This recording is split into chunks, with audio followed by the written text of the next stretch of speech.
Lettre à l'église de Philadelphie. Apocalypse 3, versets 7 à 13.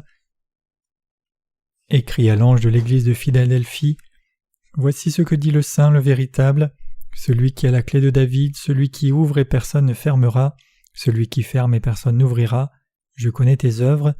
Voici parce que tu as peu de puissance et que tu as gardé ma parole, et que tu n'as pas renié mon nom, j'ai mis devant toi une porte ouverte que personne ne peut fermer.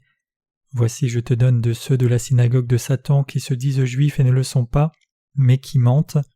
Voici je les ferai venir se prosterner à tes pieds et connaître que je t'ai aimé. Parce que tu as gardé la parole de la persévérance en moi, je te garderai aussi à l'heure de la tentation qui va venir sur le monde entier pour éprouver les habitants de la terre. Je viens bientôt. Retiens ce que tu as afin que personne ne prenne ta couronne. Celui qui vaincra, je ferai de lui une colonne dans le temple de mon Dieu, et il n'en sortira plus. J'écrirai sur lui le nom de mon Dieu et le nom de la ville de mon Dieu, de la nouvelle Jérusalem qui descend du ciel d'auprès de mon Dieu, et mon nom nouveau.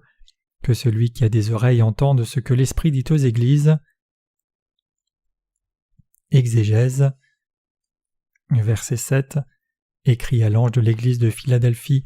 Voici ce que dit le Saint, le véritable, celui qui a la clé de David, celui qui ouvre et personne ne fermera, celui qui ferme et personne n'ouvrira. Le Seigneur règne sur le royaume des cieux comme le roi de tout.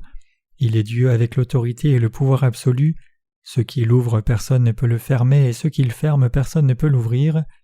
Le Seigneur est le Dieu parfait, qui est venu sur cette terre et a délivré les pécheurs de tous leurs péchés par l'évangile de l'eau et de l'esprit. La porte du ciel ne peut être ouverte qu'avec la clé de l'évangile de l'eau et l'esprit donné par le Seigneur. Rien d'autre ne peut l'ouvrir, car tout ce qui appartient à ce royaume dépend entièrement de notre Seigneur Dieu. Verset 8. Je connais tes œuvres, voici parce que tu as peu de puissance et que tu as gardé ma parole, et que tu n'as pas renié mon nom, j'ai mis devant toi une porte ouverte que personne ne peut fermer.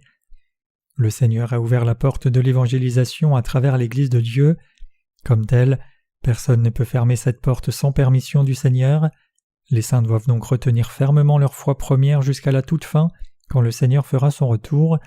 C'est la sorte de foi que les serviteurs de Dieu et les saints doivent avoir. Leur foi ne doit pas être du genre dont le commencement est grand mais dont la fin éventuelle est morte. Ils doivent s'accrocher à leur foi première, ne modifiant pas la foi que le Seigneur leur a donnée.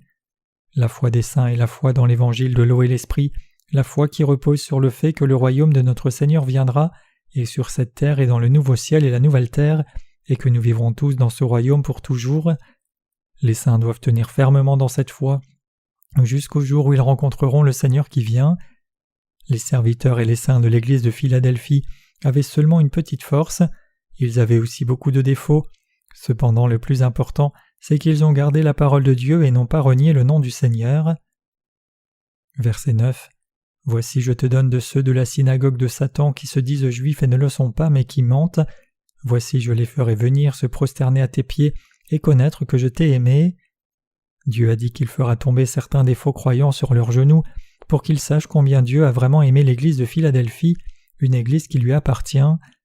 La synagogue de Satan, qui dit qu'ils sont juifs et qui ne l'est pas, se réfère aux juifs qui croyaient glorifier Dieu avec leur foi. Mais beaucoup d'entre eux en fait ne l'étaient pas. Au contraire, ils étaient devenus les serviteurs de Satan et gênaient l'église de Dieu et les saints. Nous devons réaliser qu'aujourd'hui comme auparavant, beaucoup d'entre ceux qui font appel au nom de Jésus et l'adorent se sont ainsi transformés en serviteurs de Satan, étant employés par le diable comme étant ses instruments. Dieu a montré un amour particulier pour le serviteur de l'église de Philadelphie, qu'il a aimé et a employé comme son vase d'honneur. Verset 10.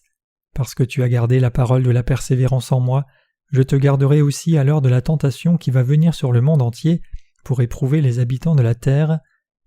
En particulier, le Seigneur a félicité le serviteur de l'église de Philadelphie pour avoir gardé son commandement de persévérer. Sans cette sorte de patience spéciale, en fait, nous ne pouvons pas attendre l'accomplissement de toutes les paroles de promesse de Dieu. Pour garder son commandement de persévérer, nous devons donc avoir une foi absolue dans la parole de Dieu. Pour sa persévérance, le Seigneur a donné une récompense spéciale à l'église de Philadelphie. Cette récompense spéciale, c'est de la garder à l'heure du jugement. L'heure du jugement se réfère ici à l'obstacle de l'Antéchrist. Verset 11. Je viens bientôt, retiens ce que tu as afin que personne ne prenne ta couronne. Parce que le retour du Seigneur est imminent, les saints doivent défendre et garder leur foi dans l'évangile de l'eau et de l'esprit. Ils doivent aussi croire et attendre avec espérance le nouveau ciel et la nouvelle terre promis par le Seigneur. Les serviteurs de Dieu doivent être avec les saints et les empêcher de perdre leur foi pour que leur récompense de Dieu ne leur soit pas dérobée. Verset 12. À celui qui vaincra, je ferai de lui une colonne dans le temple de mon Dieu et il n'en sortira plus. J'écrirai sur lui le nom de mon Dieu et le nom de la ville de mon Dieu, de la nouvelle Jérusalem qui descend du ciel, d'auprès de mon Dieu et mon nom nouveau. Ceux qui vaincront Satan rejoindront la colonne des martyrs. Leurs noms seront aussi écrits dans le temple saint du royaume de Dieu. Maintenant même ils sont employés comme les grands ouvriers de l'Église de Dieu et ils continueront à être employés comme de tels instruments par le Seigneur.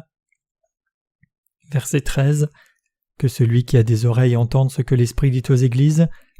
Ceux qui ont des oreilles pour entendre la parole de Dieu sont les serviteurs de Dieu et ses saints.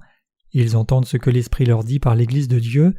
Comme tels, les serviteurs de Dieu et ses saints doivent rester dans l'Église que Dieu leur a donnée et ils doivent protéger et défendre cette Église.